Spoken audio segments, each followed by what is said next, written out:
Ada masa ketika kita berpikir, jika saja aku bisa memutar waktu, kita akan memperbaiki semuanya. Kata-kata yang pernah terucap dengan emosi, keputusan yang diambil karena rasa takut, dan mungkin cinta yang pernah kita biarkan pergi karena ego ataupun karena gengsi. Tapi waktu itu seperti yang kita tahu, tidak pernah berjalan mundur. Ia hanya melangkah maju, meninggalkan jejak yang tidak bisa dihapus. Dan di sanalah kita belajar bahwa kita memang tidak bisa mengubah masa lalu, tapi kita bisa mengubah cara kita memandangnya. Pasti akan ada peristiwa dalam hidup kita yang membekas begitu dalam, hingga kita merasa hidup kita selamanya didefinisikan oleh luka ataupun pengalaman itu. Seperti bekas luka di kulit kita yang gak lagi berdarah, tapi masih kelihatan. Kadang kita berusaha menutupinya, atau kadang kita pura-pura lupa. Namun, semakin kita menghindar, semakin luka itu menuntut untuk kita perhatikan. Mungkin kita pernah marah pada diri kita sendiri, karena terlalu lama terjebak dalam masa lalu. Kita merasa lemah karena gak bisa move on, padahal waktu terus berjalan. Namun ada saatnya kita mengerti bahwa itu bukan tanda kita lemah.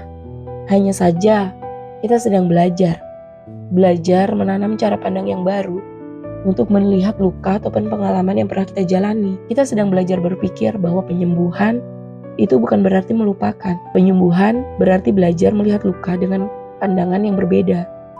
Mungkin ada kalanya kenangan lama datang begitu jelas. Wajah, kata-kata, rasa sakit. Namun, kita harus berani belajar untuk menerimanya dan mengubah cara pandang kita. Kita biarkan semua itu hadir, tapi kita tidak lagi berdebat dengan kenangan itu. Kita hanya ingin mendengarkan apa sih yang sebenarnya ingin disampaikan oleh rasa itu. Dan akan ada saatnya kita sadar bahwa rasa sakit itu bukan musuh, tapi ia adalah pesan yang berkata, lihatlah aku adalah bagian dari perjalananmu. Jika kita mau melihat, kita mulai belajar menerima masa lalu yang datang untuk dimengerti. Setiap peristiwa bahkan yang menyakitkan membawa pelajaran yang ingin tumbuh menjadi kebijaksanaan. Bayangkan diri kita seperti taman. Setiap pengalaman hidup itu adalah benih. Ada benih yang indah, cinta, tawa, keberhasilan. Tapi ada juga benih yang pahit, seperti kehilangan, penolakan, kegagalan. Tapi kita tidak bisa menghapus benih yang sudah pernah kita tanam. Namun kita bisa memilih cara merawat tanaman itu sekarang dan menanamkan perspektif baru agar taman itu tumbuh kembali. Perspektif baru bukan berarti berpura-pura semuanya baik-baik aja, bukan juga menutupi luka dengan kata-kata positif yang kosong. Perspektif baru adalah keberanian untuk berkata, ya itu menyakitkan, tapi kini aku melihatnya dari sudut pandang yang berbeda.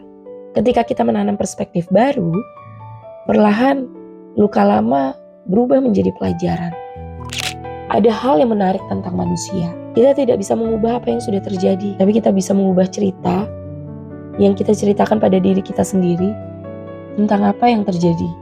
Kita tidak lagi memandang masa lalu sebagai sumber luka, melainkan sebagai bagian dari perjalanan ke tempat yang lebih sesuai.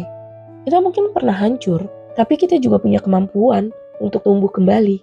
Yang membedakan hanyalah apakah kita menanam perspektif yang menumbuhkan atau terus menyirami dengan luka penyesalan.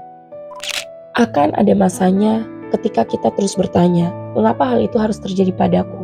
Pertanyaan itu mungkin membuat kita lelah, karena tidak ada jawaban yang benar-benar memuaskan kita. Sampai akhirnya kita yang akan mengganti pertanyaannya. Untuk apa semua itu terjadi? Ketika kita mengubah mengapa menjadi untuk apa, kita berhenti menjadi korban dan mulai jadi penulis cerita kita sendiri. Kita berkata pada diri sendiri, aku pernah terluka, tapi sekarang aku tahu cara melindungi hatiku.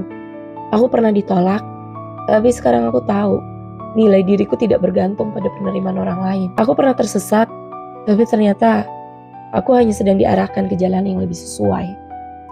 Perubahan sejati tidak datang dari luar, ia tumbuh dari dalam, dari cara kita memaknai sesuatu. Perbedaannya bukan pada apa yang mereka alami, tapi pada bagaimana mereka memandangnya. Hidup tidak berhenti di satu peristiwa. Ia terus bergerak, mengalir seperti sungai yang membawa kita dari satu tahap ke tahap berikutnya. Dan setiap kali kita menanam cara pandang yang baru, kita membuat aliran itu lebih jernih. Kita belajar untuk tidak lagi melawan arus, tapi mengalir bersamanya. Sambil percaya bahwa arah akhirnya akan membawa kita ke laut yang luas. Kita memang tidak bisa mengubah masa lalu, tapi kita bisa memilih makna yang ingin kita tanam darinya. Karena kekuatan sejati tidak lahir dari menghapus cerita, tapi melainkan dari keberanian untuk menulis ulang maknanya.